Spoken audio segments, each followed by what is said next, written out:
Ilíada, por Homero, tradução de Frederico Lourenço, canto 17. Não passou despercebido ao filho de Atreu, Menelau, dileto de Ares, que pelos troianos fora Patroclo subjugado na refrega. Atravessou as filas dianteiras, armado de bronze cintilante, e pôs-se de plantão por cima dele, como uma vaca que deu à luz pela primeira vez junto à sua vitela com lamentosos mugidos. Assim, em volta de Patroclo se colocou o loiro Menelau. À sua frente segurava a lança e o escudo bem equilibrado, ávido de matar quem se aproximasse para levar o cadáver. Mas ao filho de Panto, da lança de Freixo, não foi indiferente a morte do irrepreensível Patroclo. Aproximou-se dele, ficou ali de pé e assim disse a Menelau, dileto de Ares: Atrida Menelau, criado por Zeus, comandante das hostes, cede, abandona o cadáver e deixa os despojos sangrentos dentre os troianos e seus famigerados aliados. Nenhum atingiu Patroclo com a lança no potente combate. Por isso, deixa-me ganhar uma nobre fama entre os troianos. Não vá eu arremeter contra ti para te privar da doçura de estares vivo. Em grande agitação lhe respondeu o loiro Menelau: Zeus pai, não é coisa boa a presunçosa jactância. Na verdade, força sim nem de leopardo ou de leão, nem de malévolo javali selvagem, cuja fúria enorme exulta de força no seu peito. Tal é a altivez dos filhos de Panto, da lança de Freixo. Na verdade, nem a força de Pirenor, domador de cavalos, aproveitou a juventude, quando me amesquinhou e susteve o meu ataque, afirmando que entre os dânaos eu era o pior guerreiro. Declaro que não foi pelo seu próprio pé que regressou para alegrar a esposa amada e os nobres progenitores.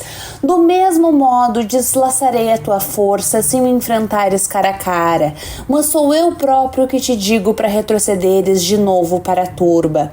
Não queiras enfrentar-me antes que sofras a desgraça que, uma vez cumprida, até ao tolo traz a compreensão.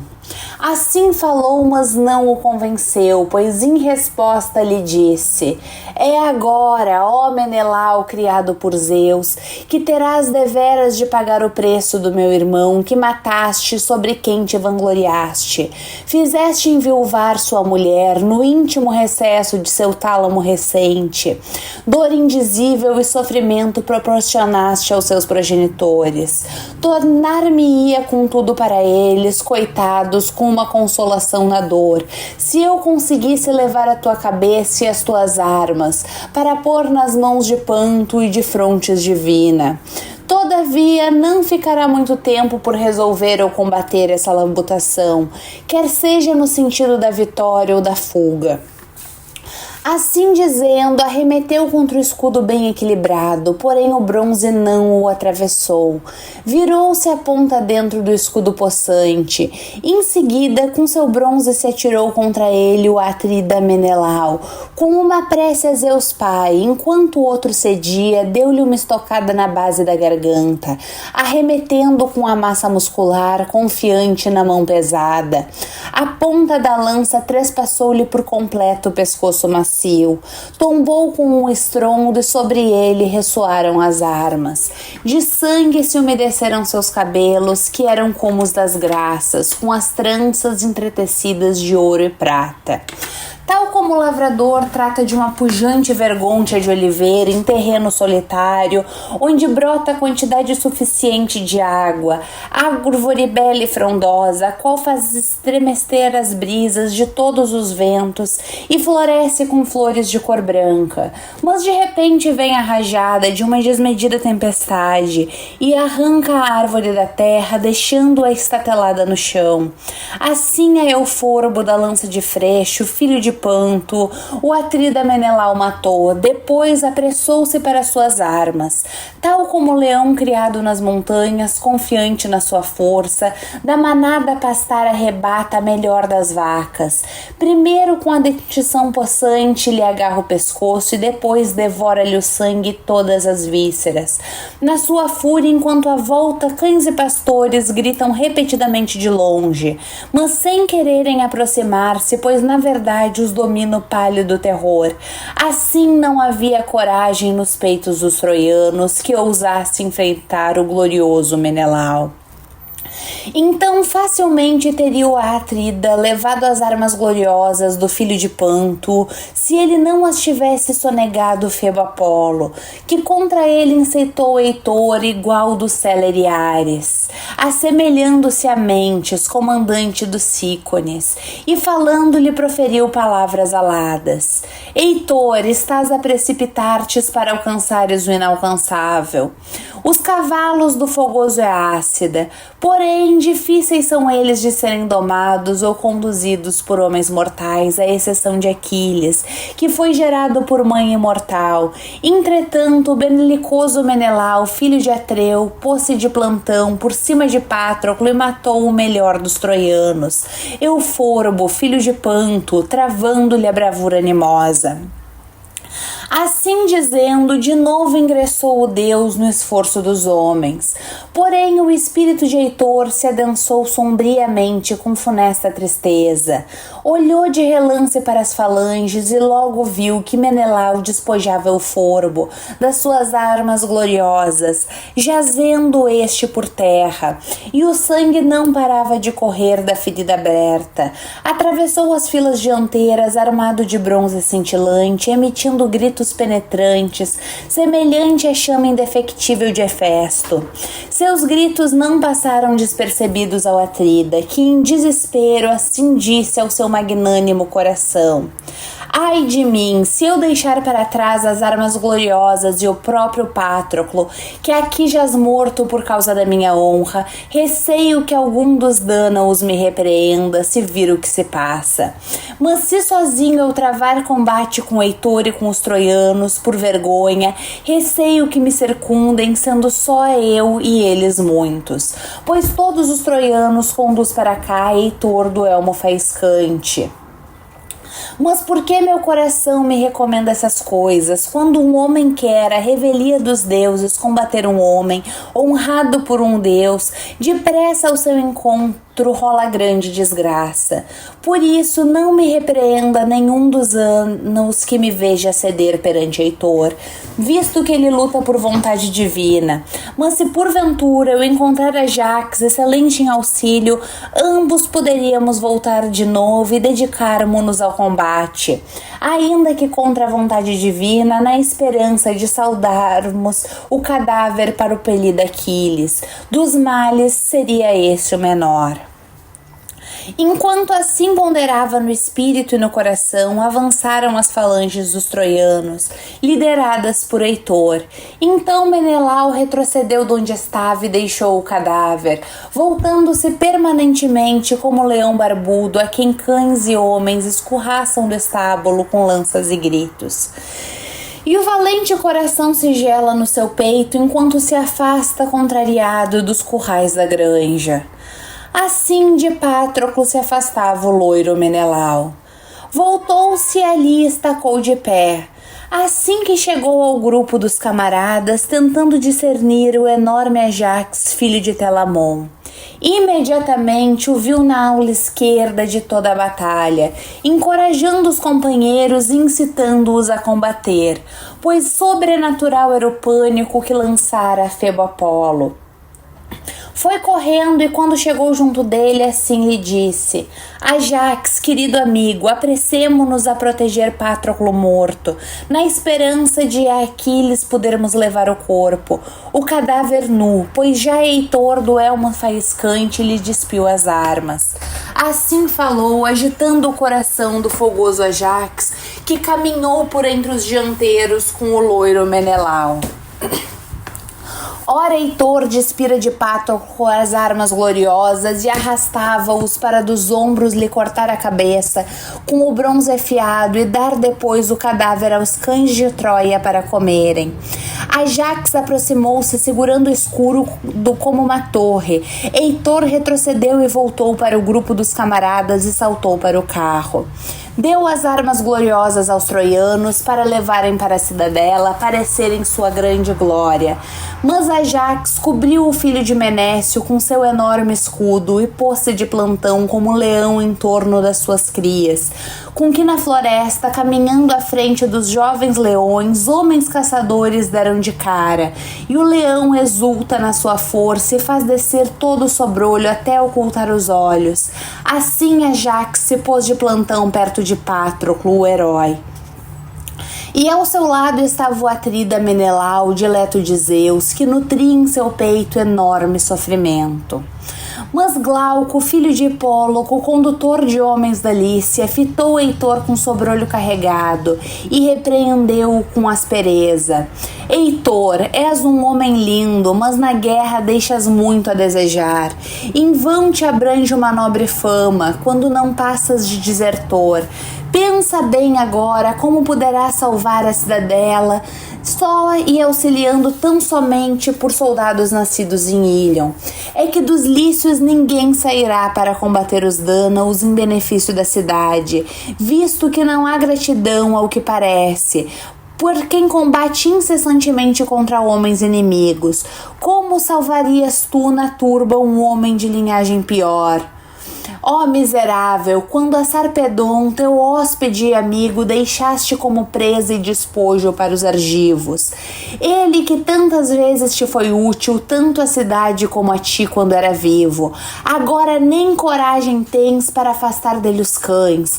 Por isso, se agora um dos lícios me der ouvido, iremos para casa, e que para Troia surja a morte escarpada. Quem dera que nos troianos houvesse coragem muito audaz, desprovida de medo, como a que sobrevém aqueles que pela pátria aguentam o esforço e a labutação contra homens inimigos. Rapidamente arrastaríamos Patroclo para dentro de Ílion, e se a grande cidade do soberano Príamo ele chegasse como cadáver, se o tirássemos da refrega, depressa os argivos restituiriam as belas armas de Sarpedon e seu corpo traríamos para dentro de Ílion. De tal homem foi morto o escudeiro, dele que é o melhor entre os argivos, nas naus e seus aguerridos escudeiros, mas tu não tiveste coragem para enfrentar o magnânimo Ajax cara a cara, olhando-o nos olhos na grita dos inimigos, nem para com ele lutares, visto que ele é mais homem que tu.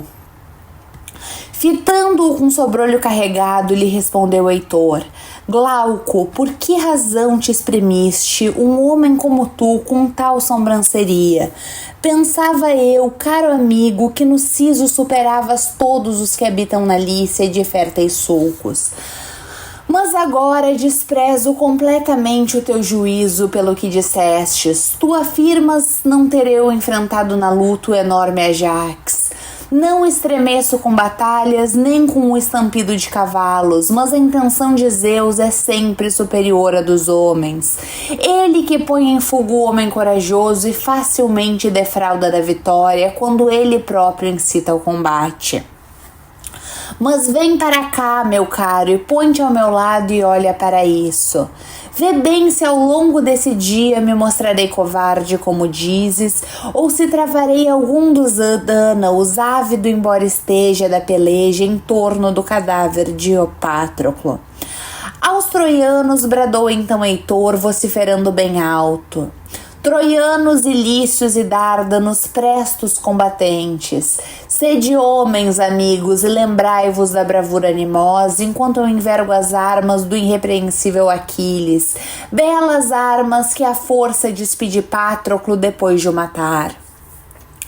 Assim falando, afastou-se Heitor do elmo faiscante da fúria da guerra e foi correndo ter com os companheiros, assaz rapidamente, embora não estivessem longe, com pés velozes, com os que levaram para a cidade as armas gloriosas do Pelida, e afastado da batalha muito lacrimosa, mudou então de armas.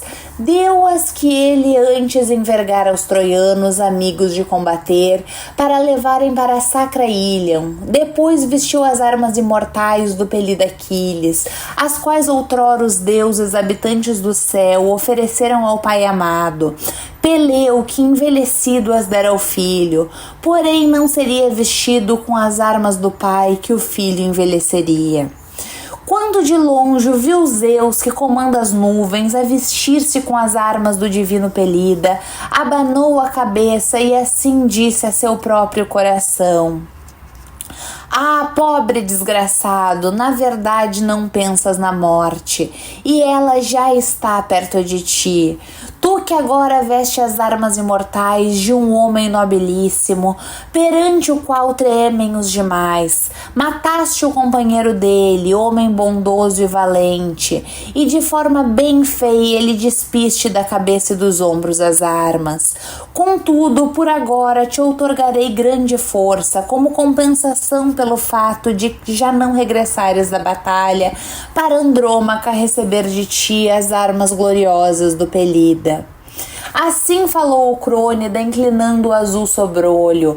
Ao corpo de Heitor ajustou as armas e nele entrou Ares, terrível Enealho. Seus membros se encheram de força e coragem. Seguiu o caminho com os famosos aliados, vociferando a altos brados. Mostrou-se então a todos, refulgente nas armas do magnânimo Pelida. Percorreu todos, incitando com palavras cada um.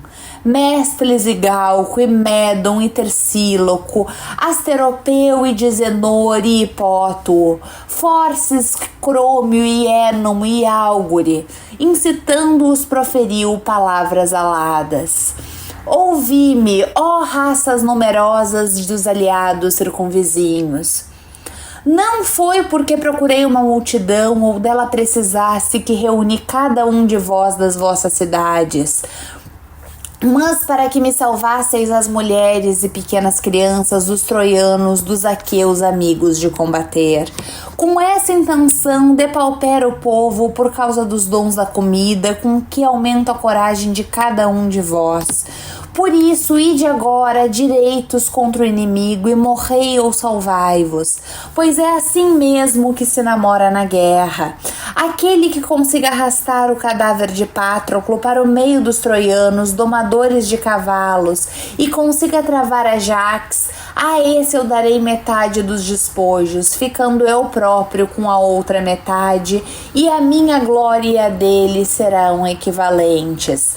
Assim falou, e eles logo com afinco arremeteram contra os dânaos, brandindo bem alto as lanças, e grande era a sua esperança de arrastarem o cadáver de onde estava, debaixo de Ajax Telamônio, os estultos.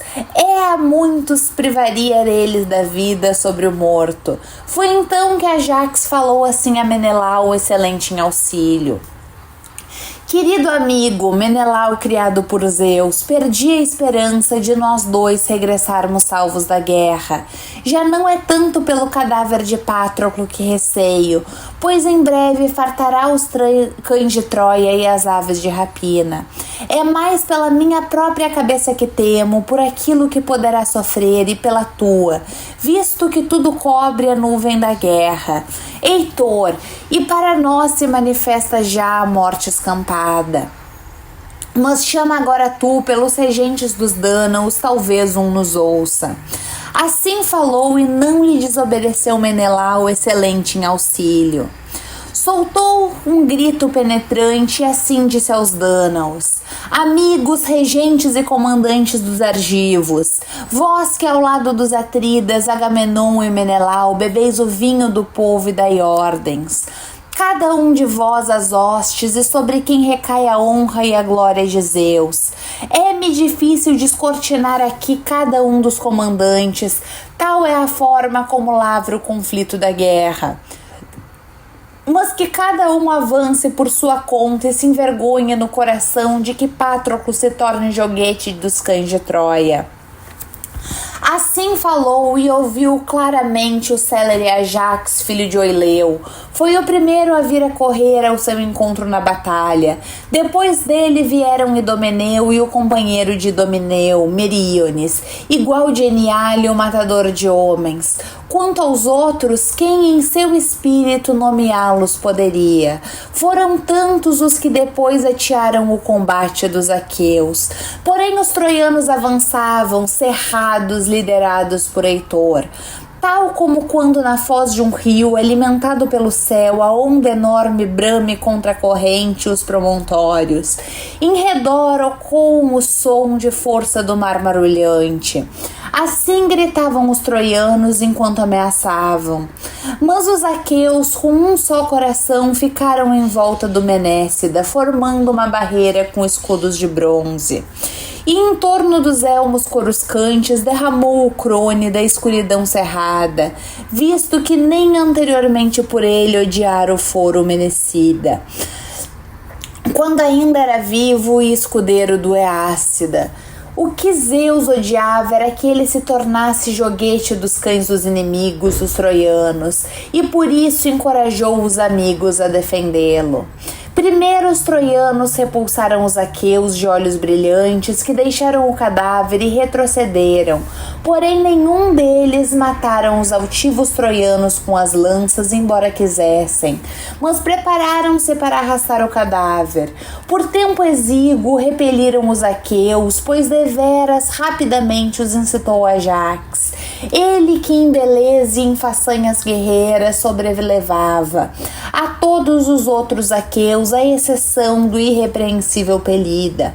Foi direto pelo meio dos dianteiros, na força como um javali selvagem que nas montanhas facilmente dispersa cães e vigorosos mancebos, ao atacá-los rodopiando nas clareiras. Assim, o filho do altivo Telamon, o glorioso Ajax, se meteu no meio deles e facilmente dispersou as falanges dos troianos.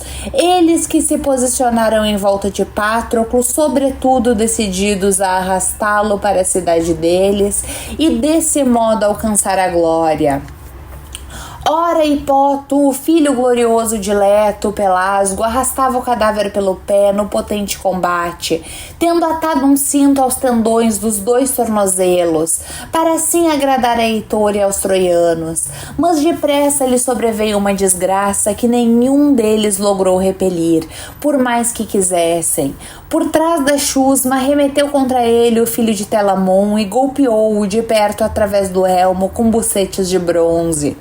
O elmo com penachos de crina de cavalo fendeu-se em torno da ponta, golpeado por lança comprida e mão possante. E o cérebro jorrou da ferida ao longo da articulação da lança, ensanguentado. Deslaçou-se-lhe a força das mãos, deixou cair por terra o pé magnânimo de Patroclo. E ele foi cair de cara ao lado do próprio cadáver, longe de Larisa de férteis sulcos. Nem aos progenitores restituiu o preço de o terem criado, pois exígua foi a sua vida, subjugado pela lança do magnânimo Ajax. E Heitor arremessou contra Ajax a sua lança luzente, mas Ajax fitou-o diretamente e evitou a bronze e a lança, mas por pouco, e Heitor acertou em Esquédio, filho de Ífito, o magnânimo, mais nobre dos fócios, que no famoso Panopeu habitava um palácio e era rei de muitos homens. Em Esquédio, acertou então ao meio da clavícula e a ponta da lança trespassou-o por completo e veio sair na base do ombro. Tombou com um estrondo e sobre ele ressoaram as armas. E Ajax golpeou Forces, fogoso filho de Fénops, no estômago, quando ele supunha de plantão por cima de Poto, fendeu a superfície da coraça e o bronze deitou cá para fora os intestinos. Caiu na poeira, agarrando a terra com a mão. Cederam então os dianteiros e o glorioso Heitor e os argivos vociferaram alto e arrastaram os cadáveres de Forces e Hipoto e começaram a despi-los das armas. Então teriam os troianos sido empurrados pelos aqueus e diletos de Ares até Ílion, subjugados pela sua covardia, e aos argivos teriam granjeado glória além do que estava fadado por Zeus, pela sua força e coragem. Mas o próprio Apolo foi incitar Enéas, semelhante no corpo a Perifante, arauto filho de Épito, que como pregoeiro envelhecara na casa do pai, conhecedor do espírito da boa vontade, assemelhando-se a ele, disse então Apolo, filho de Zeus: Enéas, como poderíeis, a revelia da vontade divina, proteger a íngreme Ílion? Na verdade, eu já vi outros homens confiados na sua coragem, força e poderio e também na sua hoste numerosa. Reis do povo contra a vontade de Zeus, porém, para nós, Zeus quer muito mais a vitória do que para os dânaos.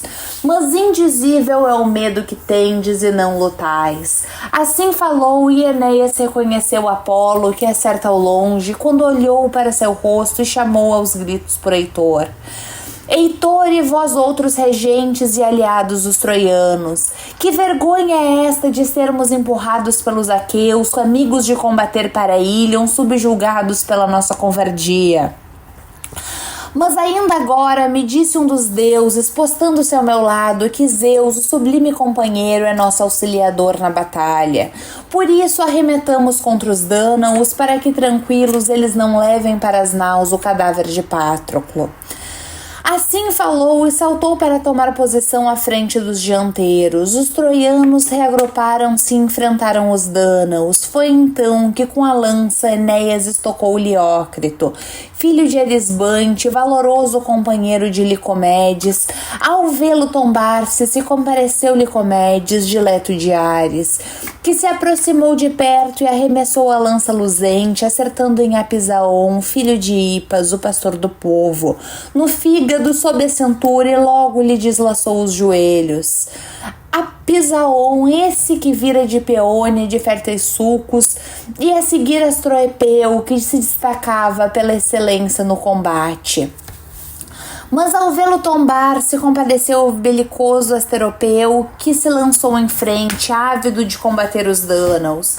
Mas não havia meios, é que com escudos formavam todos os lados uma barreira à volta de Patroclo, de lanças na mão, pois Ajax de fato abordava todos com muitas recomendações. Ordenou-lhes que ninguém podia retroceder do cadáver, nem tampouco pelejar a título individual à frente dos outros aqueus.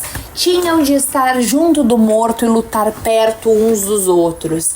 Enquanto o possante Ajax dava essas ordens, de sangue purpúreo se umedecia a terra. Uns atrás dos outros tombavam os mortos, tanto do lado dos troianos e seus orgulhosos aliados, como da parte dos dânaos, pois esses não lutaram sem derrame de sangue, embora tombassem em menor número. Só pensavam em afastar dos outros, no meio da turma, o íngreme morticínio. Assim lutaram eles como se fossem fogo ardente, e não dirias que porventura ainda existiam o sol e a lua, pois de escuridão estavam envoltos na peleja todos os regentes que estavam em pé em volta do falecido filho de Menécio. Mas os outros troianos e aqueus de belas quinêmides combatiam com facilidade debaixo do céu limpo, e sobre eles se estendia a ofuscante luminescência do sol. Nuvem não havia em toda a terra e nas montanhas. Combatiam com algumas pausas, procurando evitar os dardos portadores de gemidos uns dos outros, pondo-se à distância, mas os que estavam no meio sofriam dores devido à escuridão e à guerra, acabrunhados pelo bronze retinente. Todos eles que eram os melhores, mas dois homens não sabiam ainda, dois varões gloriosos, Trasímedes e Antíloco, que morrera o irrepreensível Patroclo, ainda pensavam que ele estava vivo a combater os troianos na fila dianteira. Esses dois, concentrados na morte e na fuga dos companheiros, lutavam à parte, tal como lhes ordenara Nestor, quando de junto das escuras naus os chamara para a guerra. Durante todo o dia desvairou o grande morticínio do conflito feroz, e com cansaço e com suor incessantemente, os joelhos e as pernas e os pés de cada um se umedeciam, e as mãos e os olhos, enquanto combatiam os dois lados à volta do excelente escudeiro do Eácida de pés velozes. Tal como quando um homem dá ao povo para esticar a pele de um grande touro, toda impregnada de gordura, e depois de a receberem, colocam-se em círculo para esticarem. E logo toda a umidade desaparece e a gordura penetra, devido ao puxar de muitos, e toda a pele é esticada ao máximo. Assim, para esse lado e para aquele, eles arrastavam o cadáver num espaço exíguo, e os seus corações estavam cheios de esperança. Da parte dos troianos, de o arrastar para a ilha, da parte dos aqueus, de o levar para as côncavas naus, e em volta dele a batalha desvairia. Selvagem, nem Ares, incitador das hostes, nem Atena poderiam ter amesquinhado, se a vissem, enorme embora fosse a sua raiva. Tal esforço maligno de homens e cavalos estendeu Zeus sobre Patroclo naquele dia. No entanto, nada sabia o divino Aquiles de que Patroclo tinha morrido, pois longe das naus velozes eles combatiam sob a muralha dos troianos. Por isso, em seu coração, Aquiles não pensava que ele morrera, mas que regressaria vivo após ter chegado aos portões, visto que não previa de modo algum que Patroclo saqueasse a cidade sem ele, nem com ele. É que muitas vezes isso ouvira da mãe em íntima escuta, quando ela lhes dava notícias da deliberação do grande Zeus. Embora nessa altura toda a dimensão da desgraça não lhe tivesse transmitido a sua mãe, a morte do amigo que ele de longe mais amava. Porém, os outros, em torno do morto, com lanças afiadas, continuamente arremetiam e chacinavam-se uns aos outros. Desse modo, fala um dentre os aqueus vestidos de bronze: ó amigos, boa não seria a nossa reputação se voltássemos para as côncavas naus, mas que nesse sítio a terra escura nos engula todos. Isso seria para nós muito melhor, se tivermos de ceder esse morto aos troianos, domadores de cavalo, para o levarem até a cidade deles e desse modo alcançar a glória. De vez em quando, assim diziam um dos magnânimos troianos: ó amigos, ainda que seja nosso fado sermos subjugados ao lado desse homem, ninguém pense em desistir da luta. Assim diziam um deles para incitar a coragem de cada um. Continuaram a combater e o fragor com som de ferro chegou ao céu de bronze através do ar nunca vindimado. Ora, os cavalos de Aquiles, afastados do combate, estavam chorando desde o momento em que primeiro ouviram que seu concheiro tomara na poeira, chacinado por Heitor. Com efeito, Automedonte, o valoroso filho de Diores, muito golpes lhes infligiu com o célere chicote. Muitas vezes lhes falou com palavras suaves, muitas vezes com ameaças. Mas eles se recusavam-se tanto a regressar para as naus, no amplo Helesponto, como para a luta no meio dos aqueus. Tal como fica imóvel uma coluna sobre o túmulo de um homem morto ou de uma mulher, assim imóveis permaneceriam com o carro lindíssimo, vergando as cabeças até o chão, das suas pálpebras escorriam lágrimas cadentes, até o chão ao chorarem com saudades do seu cocheiro. Sujavam-se suas crinas fartas, que caíam debaixo da coleira de ambos os lados do jugo. Ao vê-lo, se compadeceu deles o Crônida, e abanando a cabeça, assim disse a seu coração: ah, coitados, por que razão vos demos ao soberano Peleu, um homem mortal?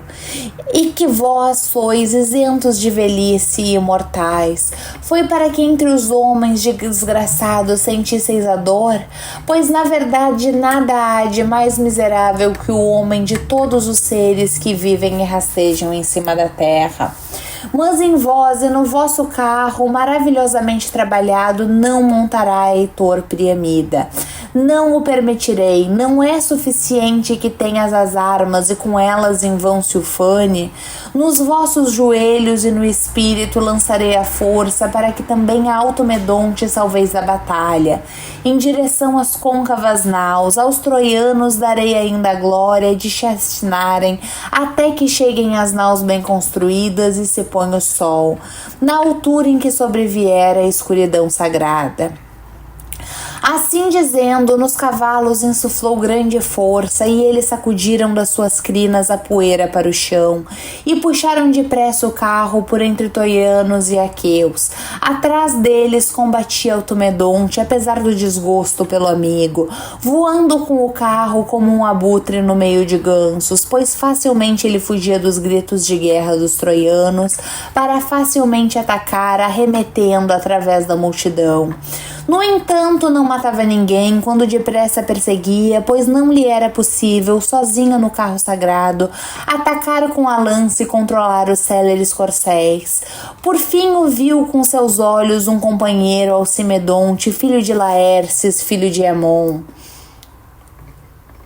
Aproximou-se do seu carro e assim disse a Automedonte: Automedonte, qual dos deuses tão inútil deliberação te pôs no espírito e te privou de excelente juízo?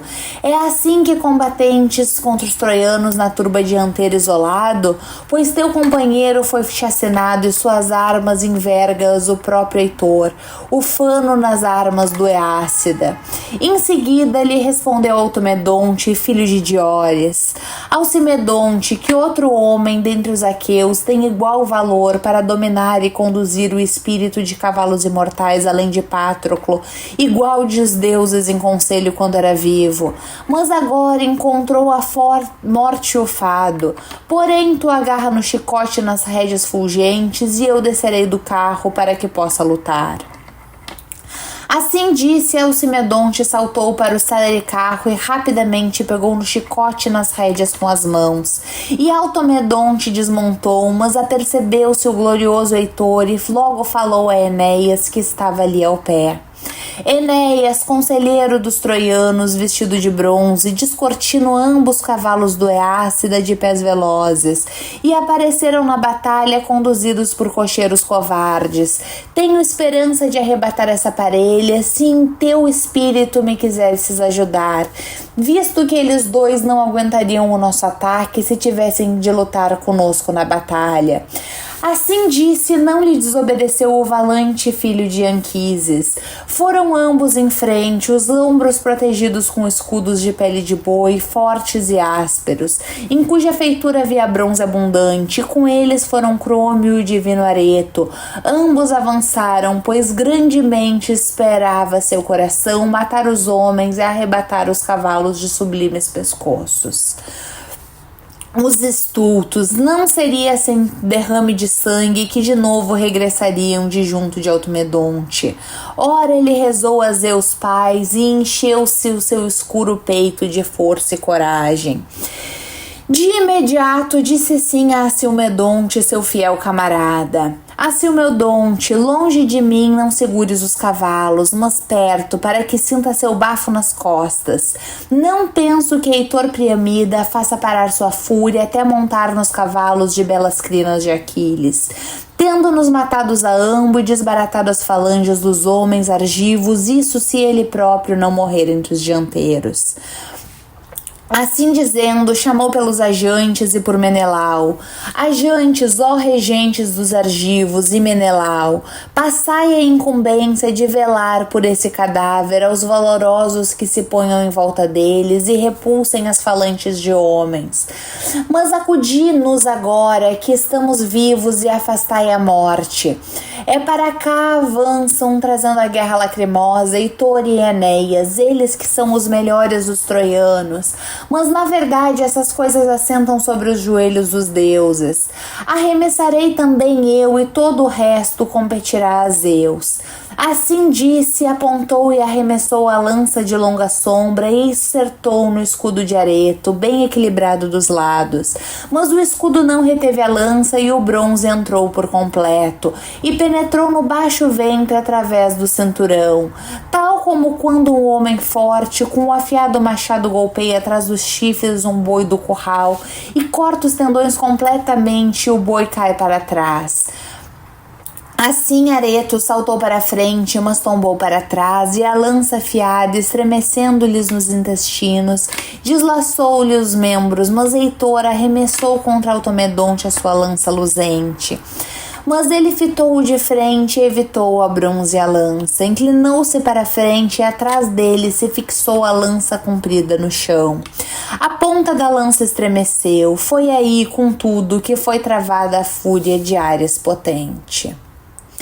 E agora, com as espadas, teriam iniciado um ruído combate se os argantes não tivessem separado na sua fúria. Eles que atravessaram a turba, chamados pelo companheiro, receosos deles, cederam de novo para trás, Heitor e Enéas e Crômio de aspecto divino. Ali deixaram Areto mortalmente ferido no coração, jazente. E Automedonte, igual dos Salariares, despiu das armas e proferiu palavras ufanas. Na verdade, já um pouco aliviei a dor pela morte do Menecida, tendo embora abatido um homem pior. Assim dizendo, pegou nos despojos ensanguentados e dispositou-os no carro, depois montou com os pés e as mãos cobertos de sangue como o leão que devorou um boi. Novamente, por cima de Patroclo se estendeu a luta potente, pavorosa e repleta de lágrimas, pois Atena avivara o conflito descendo do céu. É que enviara Zeus que vê ao longe para incitar os Dânaos. A verdade é que sua mente mudara, tal como quando um purpúreo arco-íris para os mortais Zeus estica do céu, como portento quer da guerra, quer da gélida tempestade que obriga os homens a parar a lavoura nos campos e prejudica os rebanhos. Assim Atena, envolta numa nuvem purpúrea, entrou na chusma dos aqueus e encorajou cada homem. Primeiro falou ao filho de Atreu, incitando com as palavras ao valente Menelau, pois ele estava ali perto dela, assemelhando-se a fênix no corpo e na voz indefectível. Para ti, ó Menelau, será motivo de arrependimento e censura se ao nobre e fiel companheiro de Aquiles dilacerarem os rápidos cães debaixo da muralha dos troianos. Age agora com potência e incita toda a nossa hoste. A deusa deu resposta a Menelau, excelente em auxílio. Fênix, velho paizinho há muito nascido, quem dera que Atena me desse força para afastar de mim o arremesso dos dardos. Se assim fosse, quereria, pois, pôr-me ao lado de Patroclo para o proteger. Sua morte tocou-me deveras o coração, porém Heitor tem a força terrível do fogo e não desiste de atacar com o bronze. É a ele que Zeus outorga a glória. Assim falou e regozijou-se a deusa Atena de olhos esverdeados, porque dos deuses todos fora ela que ele rezara primeiro. E nos joelhos e nos ombros lhe insuflou força, e no peito pôs-lhe a audácia de Muscardo, que apesar de enxotado a miúde da pele do homem teima em picar, pois doce lhe é o sangue humano, com tal audácia lhe encheu o escuro peito. Ele foi para junto de Patroclo e arremessou a lança luzente. Ora, entre os troianos havia um certo Pódes, filho de Estion, homem rico e valente, sobremaneira o honrava Heitor entre o povo, pois era bem-vindo o comensal no festim. Foi nele que o loiro Menelau acertou no cinturão quando se pôs em fuga, e o bronze penetrou por completo, tombou com um estrondo, e em seguida o atrida Menelau arrastou o cadáver dentre os troianos para a hoste dos seus conterrâneos. Foi então que Apolo se aproximou de Heitor para o incitar, assemelhando-se a Ásio, filho de Fênops, que de todos os hóspedes lhe era mais caro. Ele que vivia em Ábido, assemelhando-se a ele, disse a Apolo que age de longe: Heitor, que outro homem dos aqueus alguma vez te receará? Pois deixaste-te amedrontar por Menelau, que antes não passava de guerreiro efeminado. Agora, sozinho, arrastou um cadáver dos troianos, depois de ter abatido teu companheiro fiel, valente entre os dianteiros, Podes, filho de Estion. Assim falou, e uma nuvem negra de dor se abateu sobre Heitor. Atravessou as filas dianteiras, armado de bronze cintilante, e nesse momento o Crônida levantou a égide, ornada de borlas, refulgente, e escondeu a montanha doída com nuvens. Relampejou e trovejou com grande força, agitando a égide, deu vitória aos troianos e aos aqueus pôs em fuga. O primeiro a dar início à debandada foi Peneleu, o beócio, pois foi ferido no ombro com uma lança na parte de cima do ombro. Uma ferida superficial, no entanto, chegou ao osso, a ponta de polidamante, pois ele arremessara de perto.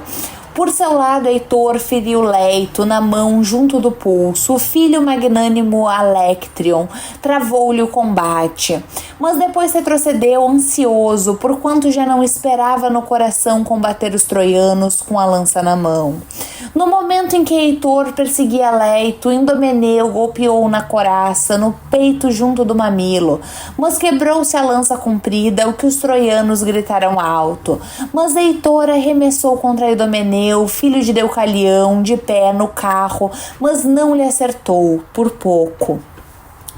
Acertou sim no camarada e cocheiro de Meríones, Quérano, que o seguira da bem construída Licto, pois a pé viera Idomeneu das naus recurvas e teria cedido grande prevalência aos troianos, se Quérano não tivesse vindo com os cavalos velozes.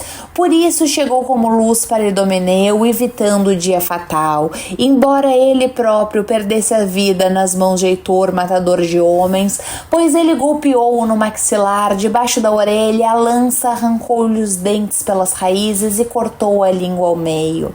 Tombou do carro, deixando as rédeas ao cair ao chão, mas Meríones pegou nelas com as suas mãos, agachando-se no chão, e assim disse a Idomeneu: dá agora o chicote até chegares às naus velozes. Tu próprio já sabes que a vitória não é dos aqueus. Assim falou, e Idomeneu chicoteou os cavalos de belas crinas até as côncavas naus, pois na verdade o medo acometera seu coração. Ao magnífico Ajax e a Menelau não passou despercebido que Zeus dera aos troianos a vitória alteradora do combate. Entre eles, o primeiro a falar foi o enorme Ajax Telamônio.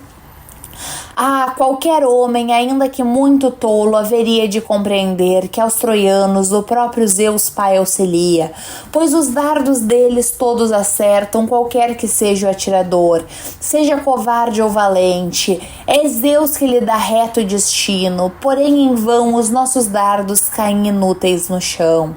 Mas deliberemos agora nós mesmos um plano excelente, de modo que consigamos resgatar o cadáver e regressemos nós próprios, para alegrarmos os nossos caros companheiros, que ao olharem para cá se apoquentam e não acreditam que a fúria e as mãos invencíveis de Heitor, matador de homem, possa ter travada. Em vez disso, se abaterá sobre as escuras naus. Quem me dera que rapidamente algum companheiro levasse a notícia ao Pelida, já que não creio que ele tenha ouvido a notícia funesta de que morreu seu companheiro amado. No entanto, não consigo ver pessoa certa entre os aqueus, pois estão todos envoltos em escuridão e seus cavalos também.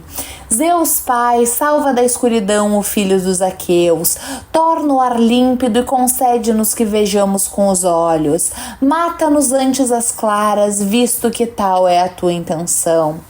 Assim falou, e o pai apiedou-se dele ao vê-lo chorar. Logo dispersou a escuridão e escorraçou a neblina. Resplandeceu o sol e toda a batalha se tornou visível. Foi então que Ajax disse a Menelau, excelente em auxílio: observa tu agora, ó Menelau, criado por Zeus, a ver se discernes ainda vivo Antíloco, filho do magnânimo Nestor, incita-o a correr rapidamente para junto do Pelida Aquiles, para lhe anunciar ter morrido o amigo que de longe ele mais amava. Assim falou, e não lhe desobedeceu Menelau, excelente em auxílio. trabalho. Seguiu o seu caminho como um leão que sai dos currais quando se fatigou com grande cansaço, porque cães e homens não o deixam arrebatar a vaca mais gorda da manada, mantendo-se vigilantes toda noite. Mas ávido de carne, o leão vai em frente, mas nada alcança, pois cerrados voam contra ele os dardos, atirados por mãos audazes. Assim como tochas ardentes que o amedrontam, por muito ávido que esteja. E ao nascer do dia se afasta para longe com espírito petulante. Assim, de junto de Patroclo partiu Menelau, excelente em auxílio, grandemente contrariado. É que tinha o maior receio que os aqueus, em fuga miserável, ali o deixassem como presa para os inimigos. Muito recomendou ele a Meríone e aos dois ajantes resentes dos argivos, e ó tu, Meríones, é agora que cada um deve se lembrar da bondade de Patroclo. Coitado, pois ele soube ser para todos de trato gentil quando era vivo, mas agora sobrevieram a morte e o fado. Assim falando, afastou-se o loiro Menelau, olhando em todas as direções como a águia de quem se diz ter a vista mais arguta de todas as aves voadoras do céu, a quem lá no alto não passa despercebida a lebre veloz, agachada sobre um frondoso alvordedo, mas a águia desce sobre ela depressa e arrebata, atrivando-a da vida. Assim, ó Menelau, criado por Zeus, os teus olhos brilhantes olhavam por toda a parte, no meio dos numerosos conterrâneos, na esperança de poder discernir vivo o filho de Nestor. Imediatamente o viu na ala esquerda de toda a batalha, encorajando os companheiros e incitando-os a combater. Postando-se junto dele, lhe disse então o loiro Menelau: Antíloco, chega aqui, ó tu, criado por Zeus, para que fiques a saber uma notícia funesta que nunca deveria ter acontecido. Creio, na verdade, que pela observação já tu próprio compreende que o Deus pôs a rolar a desgraça para os dânaos e a vitória para os troianos, mas foi morto o melhor dos aqueus, Patroclo, e é enorme a saudade que sobreveio aos dânaos. Mas vai tu imediatamente correndo até as naus dos aqueus dizer a Aquiles que depressa ele leve o cadáver salvo para a nau. O cadáver nu, pois já Heitor, do elmo faiscante, lhe despiu as armas. Assim falou, e Antíloco horrorizou-se ao ouvir tais palavras. Longa fazia de palavras o tomou, e os seus olhos encheram-se de lágrimas, e travou-se a sua voz sonora. Mas mesmo assim não ignorou a ordem de Menelau, e foi logo correndo, deixando as armas ao amigo irrepreensível, Laódoco, que ali virava os cavalos de casco não fendido. A ele que chorava, levaram-no, pois aos pés da guerra, para dar a notícia funesta ao pelido Aquiles. Todavia, não quis teu coração, ó Menelau, criado por Zeus, prestar auxílio aos camaradas acabrunhados quando partiu Antíloco, e grande foi a saudade que sobreveio aos pilhos. Mas para junto deles mandou o divino Trasimedes. Ele próprio foi pôr-se de novo de plantão sobre Patroclo, o herói, e foi correndo para junto dos ajantes, a quem disse: Mandei a Antíloco ir correndo até as naus velozes para dar a notícia a Aquiles. No entanto, não creio que ele saia contra o divino Heitor, por irado que esteja. É que não combateria despido de armas contra os troianos. Mas deliberemos agora, nós mesmos, um plano excelente, de modo que consigamos resgatar o cadáver e escapemos à morte e ao destino do meio do fragor bélico dos troianos. Respondendo-lhe assim, falou o enorme Ajax Telamônio: Tudo o que dissesse foi na medida certa, ó glorioso Menelau. Juntamente com Meríones, agacha-te depressa perto do corpo para levantardes o cadáver e o resgatardes do combate. Na retaguarda nós lutaremos contra os troianos e o divino Heitor, tendo mesmo coração como o mesmo nome, nós que há muito nos habituamos a aguentar ares aguçado, um ao lado do outro. Assim falou, e eles tomaram o cadáver nos braços e levantaram do chão, bem alto. E atrás dele a hoste dos troianos gritou alto, assim que viram os aqueus levantando o cadáver. Arremeteram como cães que se atiram contra um ferido javali, incitados por mancebos que vieram à caça. No momento atacam ávidos e dilacerarem o javali, mas depois ele vira-se contra eles, confiante na sua pujança, e os cães afastam-se amedrontados, cada um para seu lado. Assim os troianos durante um tempo seguiram em chusmas, arremetendo com espadas e com lanças de 2 gumes. Mas quando os 2 ajantes se voltavam e se posicionavam contra eles, mudava-se a cor da sua pele e ninguém ousava lançar-se em frente para lutar pelo cadáver. Desse modo eles se esforçavam para levar o corpo da guerra até as côncavas naus, e contra eles se estendia um conflito como fogo selvagem que lavra contra uma cidade humana, de forma repentina, e põe tudo a arder e as casas ruem no meio das enormes labaredas, pois a força do vento o impele. Desse modo, contra ele se lançava o fragor incessante de carros de cavalos e de homens lanceiros. Mas tal como mulas que, duziando dos lados a sua força, puxam da montanha por uma áspera vereda um tronco ou grande prancha para uma nau, e em seu âmbito estão oprimidas pelo cansaço e pelo suor enquanto se apressam, assim esses se esforçaram no transporte do cadáver, e atrás deles os ajantes retinham o inimigo como um barranco retém a torrente de água. Barranco frondoso na planície que retém as correntes funestas dos rios poderosos, e logo faz vaguear a corrente a todos os rios, e nem a sua força lhes permite quebrá-lo. Assim, constantemente os ajantes retinham para trás a arremetida dos troianos, mas eles seguiam sobretudo 2, Enéas, filho de Anquises, e o glorioso Heitor. E tal como voa uma nuvem de estorninhos ou gralhas, com gritos de esperdição, quando vê aproximar-se o falcão que as aves pequenas traz à morte, assim os mancebos dos aqueus fugiram de Enéas e Heitor, com gritos de perdição, e esqueceram-se do combate, e muitas belas armaduras caíram na vala enquanto fugiam. Os dânãos, mas não havia cessação possível da guerra.